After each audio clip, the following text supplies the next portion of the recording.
ओम नमः शिवाय। सभी व्यूअर्स को धन्यवाद करते हुए अब बस ये 2024 ख़त्म होने ही वाला है।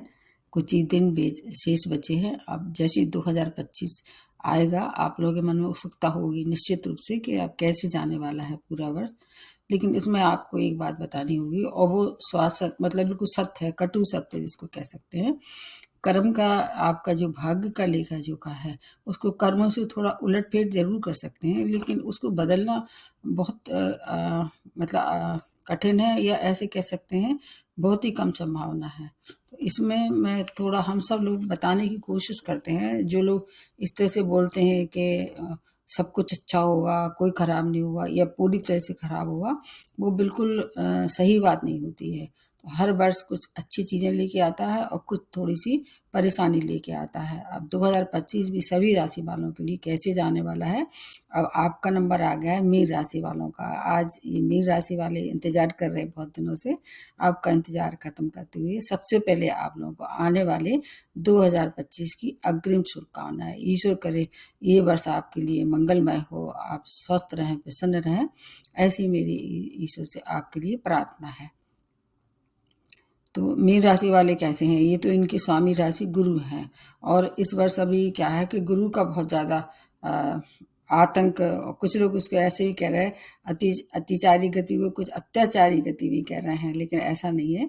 गुरु नैसर्गिक रूप से शुक्र हैं, और अगर गोचर में अच्छे हैं और आपके तो स्वामी राशि हैं, तो आपको खराब परिणाम नहीं देंगे। आपको थोड़ा परेशानी किस ओर हो सकती है, 7.5 जो चल रही है उसका सेकंड फेज शुरू हो जाएगा अब आपका 29 मार्च से। वहाँ आपको थोड़ा सावधानी रखनी पड़ेगी, लेकिन सब मिला के जो है कि सभी राशि वालों को कुछ अच्छी चीज़ें भी मिलेंगी, कहीं थोड़ी सावधानी रखनी पड़ेगी। अब इसमें सबसे पहले 2 लाइनें मीन राशि वालों के लिए बता देते हैं। सबसे पहले तो ये बृहस्पति की राशि है, 7.5 इन पे अभी चल रहा है। ये लोग धार्मिक प्रकृति के होते हैं, बुद्धिमान होते हैं, ईमानदार होते हैं, लेकिन थोड़ा इनके स्वभाव में चंचलता होती है। आपने देखा होगा इनका सिंबल 2 मछलियाँ हैं जो हमेशा बेचैनी से पानी में तैरती रहती हैं। ठीक इसी तरह से इनका मन कैसा होता है, चंचल, दूर स्वभाव है ना ये राशि, इसलिए। और इसमें थोड़ा-सा इनके ऊपर अभी राहु का भी प्रभाव है। अभी राहु, अब इसे आगे बताती हूँ कब क्या और परिवर्तन होने वाले हैं। हमारे जीवन के जो कुछ क्षेत्र बहुत बहुत महत्वपूर्ण होते हैं, और वो महत्वपूर्ण क्षेत्र जो है वो हमारी अगर चार्ट से देखा जाए, तो जो लंबे समय तक जो ग्रह एक ही राशि में रहते हैं, उनको मतलब उनको ज़्यादा कमांडिंग पावर मिली होती है। एक तो लंबे समय तक रहते हैं, और ऊपर से क्या है, वे आपका स्तंभ की तरह, पिलर्स की तरह रहते हैं। सबसे पहले जो बताना चाहिए आप लोगों के लिए विशेष तौर से, गुरु का परिवर्तन आपके लिए कैसे रहने वाला है। गुरु अभी वृषभ राशि में तीसरे भाव में चल रहे हैं, आ ही चुके हैं वो तो। अब बस ये लगभग 14 मई तक वहाँ रहेंगे तीसरे भाव में, और फिर वो तीसरे भाव को अपने को त्याग के 14 मई से फिर आपके कहाँ आ जाएंगे, चौथे भाव में, जो कि इनका मतलब देखा जाए कारक तो नहीं कह सकते, परंतु ये केंद्र भाव है।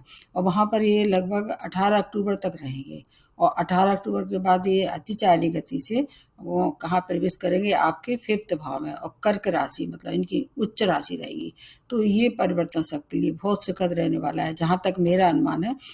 उनकी गति जरूर उस समय तेज रहेगी, लेकिन आपका ये भाव बहुत अच्छा है, आपके जो स्वामी राशि हैं, हर तरह से आपको लाभ होगा। तो कुछ समय आपको सावधानी रखनी पड़ेगी। तीसरे भाव में तो मैंने एक पहले ही बना दिया है वीडियो, और इसके अतिरिक्त एक और बनाया है कि अतिचारी गति का हर एक राशि पे केवल गुरु को लेके बनाया है, आप उसको भी देख सकते हैं।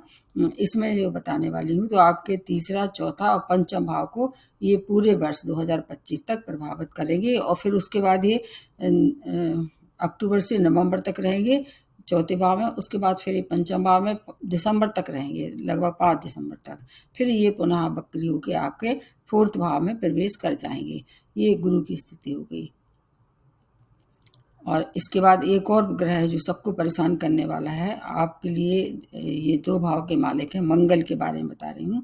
मंगल आपको, एक तो आपके भाग्येश हैं, एक आपके लाभेश हैं। तो ये 2 मतलब घर जो है वो मंगल से पीड़ित रहने वाले हैं, क्योंकि मंगल अभी कर्क राशि में, कर्क राशि आपके पंचम भाव में है। तो इस तरह से ये लगभग मार्गी बकरी होते रहेंगे। अभी की स्थिति को देखते हुए आपको थोड़ा परेशानी दे रहे होंगे।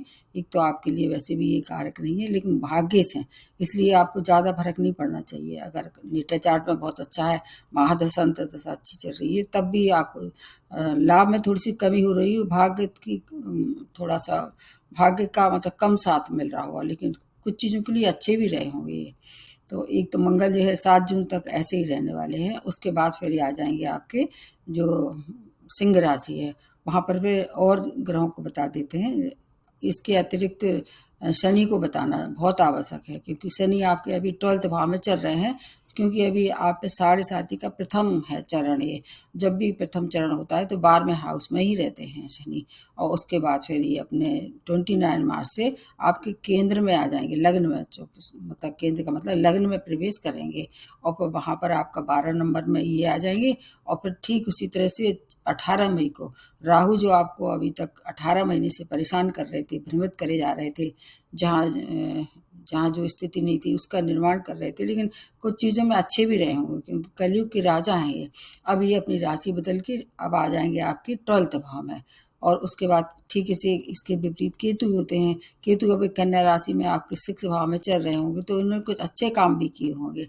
लेकिन अब वो जैसे ही अपनी 18 मई आई, अपनी राशि बदल के आपके कहाँ आ जाएंगे, 6 भाव में आ जाएंगे। तो ये जो परिवर्तन है बहुत ज़्यादा सबको प्रभावित करेंगे। अब गुरु का तो मालूम है कि हर वर्ष राशि बदल लेते हैं, लेकिन शनि ने इस वर्ष और राहु केतु ने विशेष तौर से राशि बदली है। इसलिए चारों जो ग्रह हैं इसमें 2 मूल हैं और 2 छाया ग्रह हैं। आपके जीवन को कुछ नई नई परिवर्तन देने वाले हैं। मैं एक शब्द मतलब एक सेंटेंस में बताने वाली हूँ, ये वर्ष आपके लिए परिवर्तनशील होने वाला है। हालांकि मैं ऐसा नहीं कह सकती हूँ पूरी तरह से कि सब कुछ बदल जाएगा, लेकिन कहाँ कहाँ किस किस भाव को प्रभावित करेंगे ये ग्रह, उसको देखना चाहिए। ये छोटी छोटी सी बातें हैं। सभी राशि वालों को उपहार और सावधानी, उपलब्धियाँ, ये बस सबके लिए संवेदनशील साबित होगा। क्योंकि जीव कारक ग्रह हैं, आपको मालूम होगा जब अतिचारी गति 2019 से 22 तक जो आपने देखी होगी कोरोना की क्या स्थिति रही थी, पूरी दुनिया में था। ये सब पूरी दुनिया में होने वाला है। अब आपको चिंता करने की आवश्यकता नहीं है। और इसमें अगर आपकी कारक ग्रह की महादशा चल रही है तो आपको फिर तो ज़्यादा परेशान नहीं होना है। ये जो परिवर्तन होगा गुरु का, उनको सबसे ज़्यादा प्रभावित करेगा जिनकी महादशा अंतर्दशा भी बृहस्पति की चल रही है। एक धनु राशि वाले, एक मीन राशि वाले, इनको ज़्यादा प्रभावित करेगी, क्योंकि इनकी स्वामी राशि हैं। और जिनके लिए कारक हैं, जैसे मंगल की जो राशि है उनके लिए कारक हैं, जो चंद्रमा की जो राशियाँ हैं उनके लिए कारक हैं, सूर्य की जो एक राशि है सिंह राशि, उनके लिए भी कारक हैं। अगर आपके ये सब मिला के देखना चाहिए। अभी एडवांस में इतना ज़्यादा परेशान होने की आवश्यकता नहीं है। तो आपको मैंने बता दिया कि बृहस्पति का क्या रहने वाला है, और गुरु का, बृहस्पति के अलावा शनि का और राहु का। इसमें जैसे मान लीजिए जब अपनी राशि बदलेंगे गुरु, तो इनकी जो 3 दृष्टियाँ होंगी उनके बारे में मैं आपको अलग बताने वाली हूँ। आपको जब ये चौथे भाव में आ जाएंगे तो इनकी एक दृष्टि जो होगी वो उसका प्रभाव रहेगा, उससे आपको काफ़ी फायदे होने वाले हैं। और जब आप राहु आपके आ जाएंगे 12th भाव में, तो विदेशी कार्य में प्रगति होगी। शनि आपके लग्न में आ जाएंगे, थोड़ा मानसिक क्लेश बढ़ा देंगे। मानसिक क्लेश से आपको स्वयं बचाव करना पड़ेगा। लेकिन जैसे ही राहु 12th भाव में आएंगे तो आपके मतलब अर्निंग भी बहुत होगी, और विदेश जाने की जो आपकी आइडियाज अभी तक विफल हो रहे थे उसमें सफलता मिलने वाली है। ठीक इसी तरह से आपको जो अभी तक शनि जो आपको चैलेंज दे रहे थे उससे आपको थोड़ा राहत होगी। और अब इसके वाला ये 2.5 वर्ष तक यहीं रहने वाले हैं। सावधानी की आवश्यकता है, ऐसे बड़े निर्णय लेना है। जैसे क्या है होता, जब शनि यहाँ 12th भाव लग्न में आएंगे तो एक दृष्टि इनकी स्वयं की जो एक बुद्ध की राशि कन्या राशि पे पड़ेगी। राहु का, और ऐसा मानते हैं कि राहु अपनी को स्वयं की जो राशि है कन्या राशि को मानते हैं, तो इसका प्रभाव भी देखना होगा। अब ये जैसे ही बदल जाएंगे, आपके 6 भाव में केतु आने से थोड़ी हेल्थ से प्रॉब्लम हो सकती है। कुछ आपके चीज़ों में फ़ायदा हुआ, जैसे कोर्ट केस वगैरह में आपको फ़ायदा होने वाला है, कॉम्पिटिशन में फ़ायदा होने वाला है। इसके अतिरिक्त अगर कहीं शत्रु आपको परेशान किए जा रहे थे, अब वो शांत कर देंगे। केतु का स्वभाव कैसा होता है, मंगल की तरह रहता है। और अभी जैसे ही मार्गी हो जाएंगे बृहस्पति 4 फरवरी तक, और ज़्यादा आपको फ़ायदा देंगे। अभी 4 फरवरी से लेके और 14 मई तक का समय है आपके लिए। जो अभी तक शुभता मिल रही थी वैसे ही मिलेगी। उसको पिछले वाली वीडियो से थोड़ा-सा आप कनेक्ट करके देखेंगे तो ज़्यादा अच्छा रहेगा। आपको जो आपका अपना मतलब जो वाणी है उस पे कंट्रोल इसलिए करना पड़ेगा क्योंकि सेकंड भाव में मंगल की राशि है। तो आपका जो सॉफ्ट स्पोकन नेचर जैसे आप लोगों का होता है, ज़्यादातर मीन राशि वाले कभी भी कटु नहीं बोलते हैं, वैसे ही बना के रखें और अपना नेचर को डेलीकेट बनाएँ। ज़्यादा से ज़्यादा हर कार्य को कोशिश कीजिए कि मतलब ये सॉफ्टनेस से काम बन जाए। अन्य कार्यों के लिए समय बहुत अच्छा है। हेल्थ के लिए थोड़ा परेशानी हो सकती है जब केतु आपके 6 भाव में आ जाएंगे। तो शुरुआत सबसे पहले करते हैं हेल्थ से ही, क्योंकि हेल्थ सबसे ज़्यादा महत्वपूर्ण होता है हमारे जीवन के लिए। अगर हेल्थ अच्छी होती तो बाकी काम भी धीरे धीरे करके आप निपटा सकते हैं। तो इस समय जब अभी स्थिति है हेल्थ के हिसाब से, तो शनि जहाँ अभी आपके कहाँ चल रहे हैं उसके हिसाब से देखना होगा। शनि की एक दृष्टि पड़ रही है 6 भाव में, उससे आपको एसिडिटी जैसी परेशानी से अभी हो सकता है हो रही हो, पेट से संबंधित है, इंडाइजेशन हो रहा हो, इन्फेक्शन हो सकता है। उसके बाद जैसे केतु भी वहाँ आ जाएंगे तो फिर थोड़ा सा परेशानी, बॉडी पेन हो सकता है। अगर कोई हड्डियों की प्रॉब्लम है सावधानी रखनी पड़ेगी, क्योंकि सूर्य जो हड्डियों के लिए माने जाते हैं। तो हड्डियों से जुड़ी कोई समस्या थी, विशेष तौर से ऐसी समस्याएं जैसे कि हड्डी का टूटना या कुछ हड्डियों में पेन होना, उसमें वृद्धि कर देंगे ये।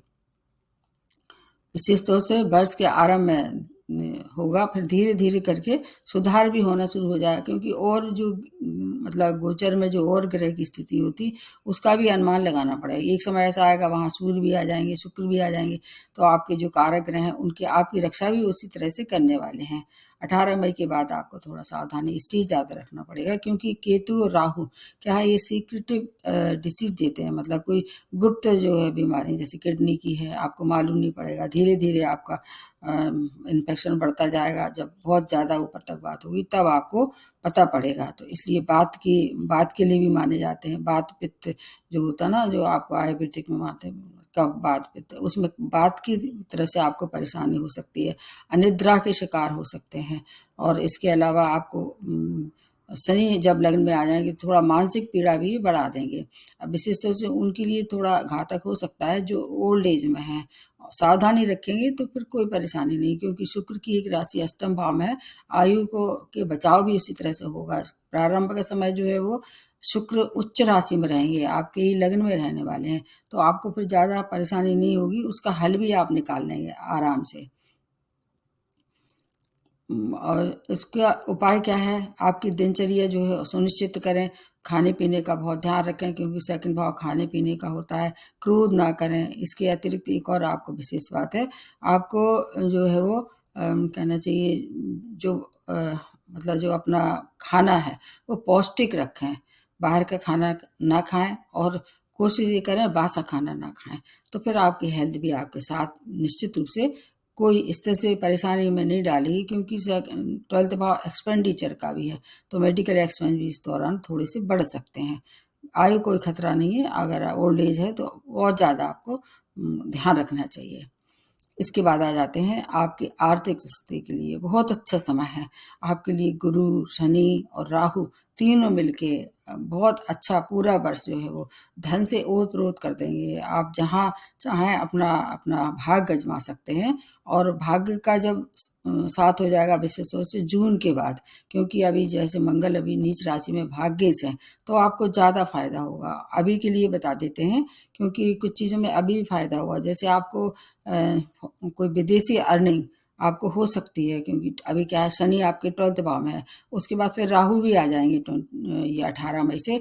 तो दोनों ही स्थिति में विदेशी अर्निंग, विदेश में आप जाना चाह रहे थे तो विदेशी कार्य में प्रगति हो सकती है इस दौरान। और इसके अलावा अक्टूबर से नवंबर तक के लिए अगर देखें तो एक बृहस्पति की दृष्टि भी वहाँ पड़ेगी, उसका भी पूरा लाभ मिलेगा। आय के नए नए स्रोत प्राप्त हो सकते हैं।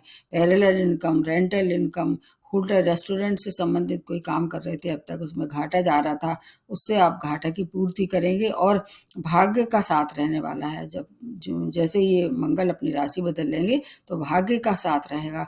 इस दौरान हो सकता है अपने नए जॉब की प्राप्ति हो जाए, उससे आपका इंक्रीमेंट या सैलरी की इंक्रीज हो जाए। क्योंकि 11वां भाव जब एक्टिवेट हो जाएगा, शनि का भाव है जो, तो आपके आय के नए स्रोत, गुप्त धन की प्राप्ति, इसके साथ सुख समृद्धि में भी वृद्धि होगी। प्रॉपर्टी के काम से जुड़ी हुई कोई, अगर आपका कोई क्षेत्र ऐसा है प्रॉपर्टी से संबंधित काम कर रहे हैं, उसके लिए भी समय बहुत अच्छा है। धन कमाने की बहुत ज़्यादा मौके मिलेंगे इस दौरान। कर्मठता जो है वो आपको ऊंचाइयों तक पहुंचाने के लिए, आर्थिक स्थिति बहुत सुदृढ़ रहने वाली है और धन से संबंधित कोई काम रुके हुए थे धन की वजह से, अब वो काम करने वाले हैं हर तरह से। पूरा वर्ष 2025 ये आपके लिए एक विशेष उपलब्धि भरा रहने वाला है। तो आर्थिक स्थिति के लिए आप निश्चिंत हो जाइए, कोई परेशानी नहीं है इसमें। विशेष तौर से 27 जनवरी से 31 मई तक, जबकि उच्च राशि में शुक्र रहेंगे, आपको हर तरह से सफलता प्राप्त होगी। आपका वे ऑफ प्रेजेंटेशन भी बहुत अच्छा रहेगा, उससे आपका मान सम्मान की भी प्राप्ति होगी। अब आ जाते हैं कैरियर आपका कैसे रहने वाला है, या कैरियर संबंध जैसे जॉब करते हैं या व्यापार करते हैं, उनके लिए समय कैसा रहने वाला है। प्रारंभ का समय जैसे मैंने बताया, जब थोड़ा सा भाग्य का कम साथ रहेगा, लेकिन इसके बाद आपको बहुत सौगातें मिलने वाली हैं। आप प्रारंभ का समय थोड़ा सा काट लें, जब तक कि ये आपका मतलब जैसे प्रारंभ का समय ऐसे कह सकते हैं, बृहस्पति अभी बकरी है, 4 फरवरी से फिर क्या ये मार्गी हो जाएंगे, थोड़ा सा समय है। और ध्यान रखें बड़े इन्वेस्टमेंट ना करें, और 21 जनवरी के बाद आपको फिर हर तरह से लाभ होने वाला है। पुराने जॉब में प्रमोशन, नए जॉब की प्राप्ति, और उसके बाद अचानक धन की प्राप्ति। ऑफिस पॉलिटिक्स से आपको थोड़ा बचना पड़ेगा, क्योंकि आपके स्वामी राशि जो है बृहस्पति है और वहाँ पर 10th भाव में है। तो जब तक अगर ये बीच बीच में अतिचारी गति और मार्गी बकरी होते रहेंगे, तो जो ऑफिस वाले हैं वो आपको कहीं फंसा सकते हैं।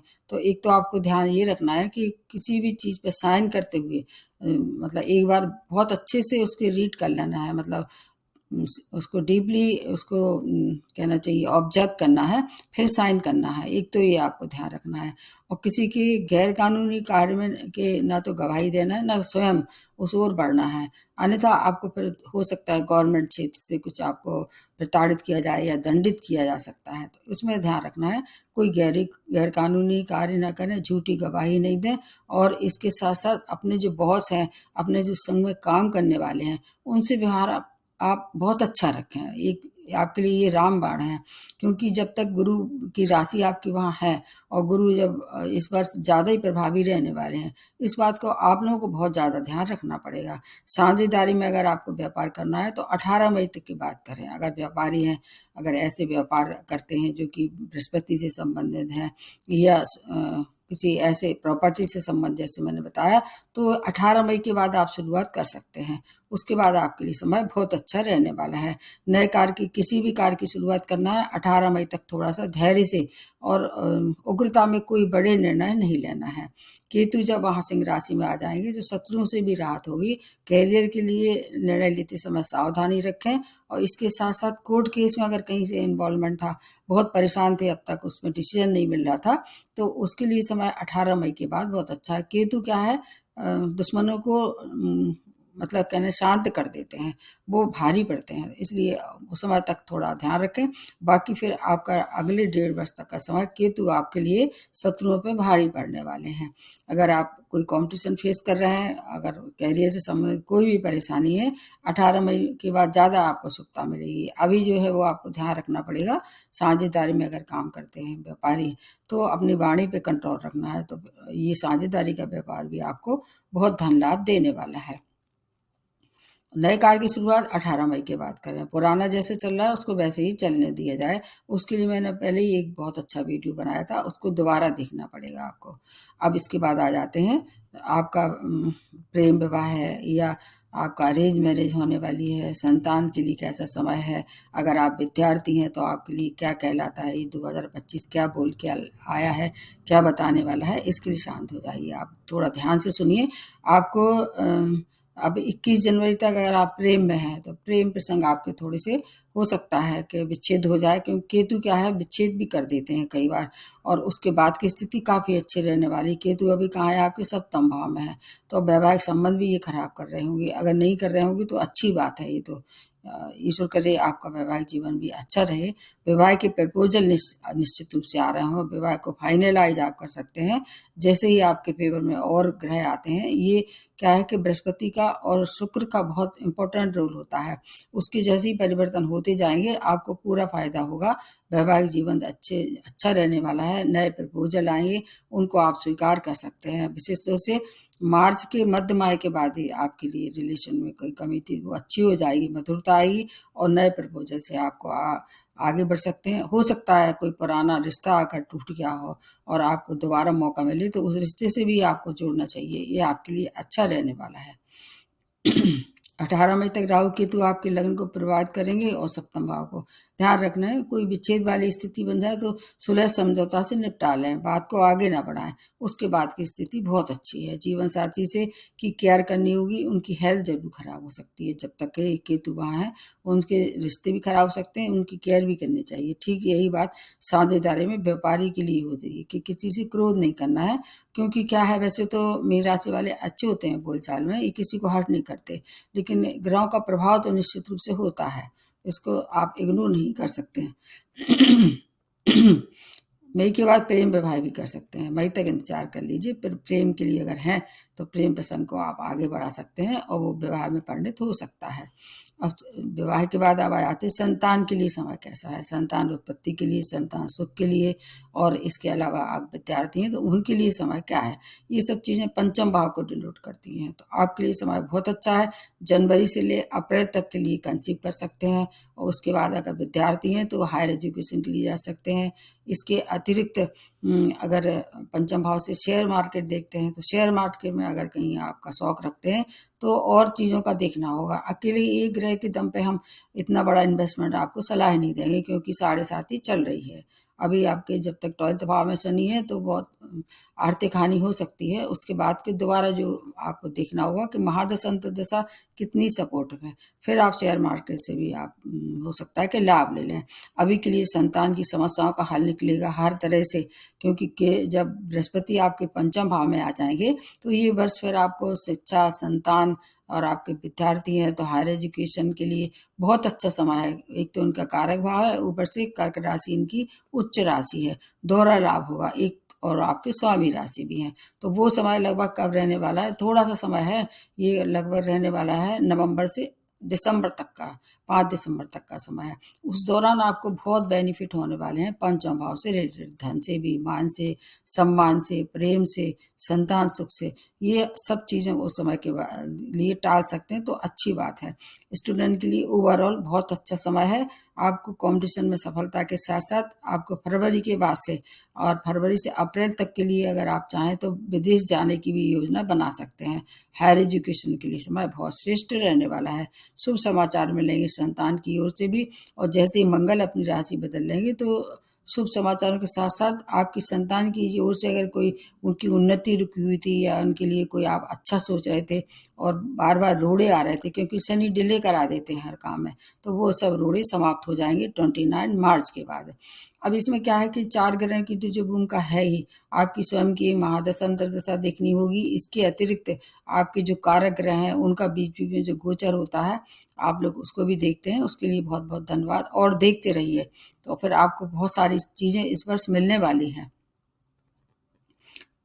मतलब आपके स्वामी राशि की स्थिति तो मैंने बताई दी, बाकी और जो ग्रह बता दी। इस बार आपको थोड़ी सावधानी हेल्थ से रिलेटेड रखनी पड़ेगी। और जब 12th भाव में जब ये अभी राहु आ जाएंगे तो विदेशी कार्य में प्रगति तो होगी, लेकिन 12th भाव किस और चीज़ को भी दिखा देता है। जैसे एक आपको अनिद्रा हो सकती है, ये जेल यात्रा के लिए भी है। तो मैंने बताया कि कोई गैर कानूनी कार्य ना करें, अन्यथा आपकी हो सकता है कि इस तरफ से भी कुछ ऐसी अशुभ घटना आपके संग घट सकती है। अगर गैर कानूनी कार्य नहीं करते तो सबको जेल नहीं होती है। अगर कुछ अच्छे काम करते, सात्विक रहते हैं तो पूरा फेवर आपको मिलने वाला है बृहस्पति का। यात्राएं करा देंगे ये वर्ष। आप ये वर्ष यात्राओं का है। जैसे राहु वहाँ आएंगे, राहु क्या करवा देते हैं, एक जगह टिक के नहीं रहने देते हैं। और अभी जब एक स्थिति ऐसी भी बनेगी कि आपके लग्न में ये सब ग्रह इकट्ठे हो जाएंगे, वो है 29 मार्च को 6-7 ग्रह की एक साथ युति बनने वाली है आपके लग्न में। बहुत सावधानी रखनी पड़ेगी। कब से? 29 मार्च से लेके 18 मई तक। और विशेष तौर से जब 3-4 दिन इधर 3-4 दिन उधर मानते हैं, क्योंकि चंद्रमा हट जाएगा कुछ समय बाद, 2.5 दिन में राशि बदल लेते हैं और भी ग्रह इधर उधर हो जाएंगे, तो सावधानी रखनी पड़ेगी। और इसके साथ साथ ठीक उसी दिन एक सूर्य ग्रहण भी पड़ेगा। उसके पहले एक 14 मार्च को चंद्र ग्रहण पड़ेगा। 2 सितंबर में पड़ने वाले हैं ग्रहण, उनके लिए अलग से बता देते हैं, अभी उसकी आवश्यकता नहीं है बताने की। कुल मिला के जो आपके जो जीवन का जो है एक हिस्सा कहीं छूट रहा था, अब ये वर्ष वो हिस्सा आपके साथ जुड़ने वाला है, परिवर्तन के साथ जुड़ेगा। वो परिवर्तन आपके लिए पॉजिटिव रहने वाला है हर तरह से, मान से, सम्मान से, विवाह से, संतान से, हर तरह से ये वर्ष आपके लिए सुखद रहने वाला है। अब इसमें रेमेडी मैं इसलिए बताना चाह रही हूँ क्योंकि हेल्थ से रिलेटेड कोई प्रॉब्लम है मान लीजिए, तो आपको फिर क्या करना है, जैसे केतु का उपाय करना है, सूर्य को अर्घ देना है, सबसे अच्छी बात है, क्योंकि 6 भाव में वहाँ पर सूर्य की राशि है, तो सूर्य को अर्घ देना है। इसके साथ साथ अगर जॉब से रिलेटेड कोई प्रॉब्लम है तो आपको पीला दान करना है। पीला दान जैसे आप किसी पंडित को आप पीली वस्त्र दे सकते हैं, या मंदिर में जाके पीली मिठाई का बांट सकते हैं, या केले का दान, गाय को केला खिला सकते हैं।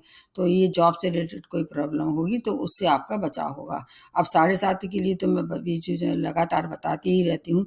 अभी जैसे छाया दान कर रहे थे वो कर सकते हैं। और जैसे जो लोग विशेष तौर से जो भारतवर्ष के बाद रह रहे हैं, उनके लिए थोड़ी सी स्थिति कभी कभी क्रिटिकल हो जाती है, क्योंकि हर तरह की रेमेडी इंडिया के बाहर संभव नहीं होती है। उसके लिए शनि के लिए जैसे आप कर रहे थे अब तक छाया दान, वैसे ही करते रहें। अपना चेहरा वहाँ देखें, सरसों के तेल में किसी बर्तन में लेके, और फिर वो जो तेल है आप वहाँ दान करने की स्थिति नहीं हो तो अपने यार्ड में या कहीं भी मिट्टी में या पत्थर पे उसको थोड़ा सा, हालांकि उसको वेस्टेज कह सकते हैं, लेकिन चूंकि अब और कोई विकल्प नहीं है इसलिए ये काम आप कर सकते हैं। तो ये आपका 7.5 से उसका बचाव होता रहेगा।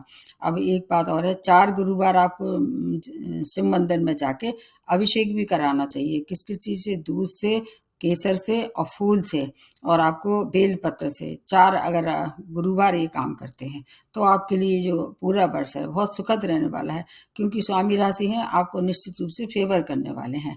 और कुछ नहीं कर सकते तो एक सबसे अच्छा उपाय बताते हैं। जो भारतवर्ष में रहते हैं वो गाय की सेवा करें। गाय की सेवा सर्वोपरि होती है। गौशाला में जाके उनको हरा चारा खिलाएं, उनके मतलब जाके उनकी सेवा सुरक्षा करें, सफाई करें गौशाला में जाके, ये सबसे अच्छा है। और कुछ नहीं कर सकते तो मानसिक मंत्र तो कर ही सकते हैं। मानसिक मंत्र घर में बैठ के आप गुरु को प्रबल कर सकते हैं, गुरु के मतलब मंत्र भी कर सकते हैं। और जो आपके सामने आसपास जो बड़े बुजुर्ग दिख रहे हैं उनकी हेल्प करें, और उनका मतलब अनादर तो भूल के भी नहीं करें, नहीं तो सब ग्रह पत होकर आपको फिर आशीर्वाद नहीं देंगे। इसलिए इसका आपको बहुत ध्यान रखना है। तो एक बार पुनः आने वाले 2025 की शुभकामनाएं। और आप लोगों से निवेदन है कि इस वीडियो को ज़्यादा से ज़्यादा लाइक कीजिए, सब्सक्राइब कीजिए और शेयर कीजिए। और कुछ अच्छे ऐसे वीडियो से आपको लगातार मैं कुछ कुछ इन्फॉर्मेशन देती रहूँगी। धन्यवाद।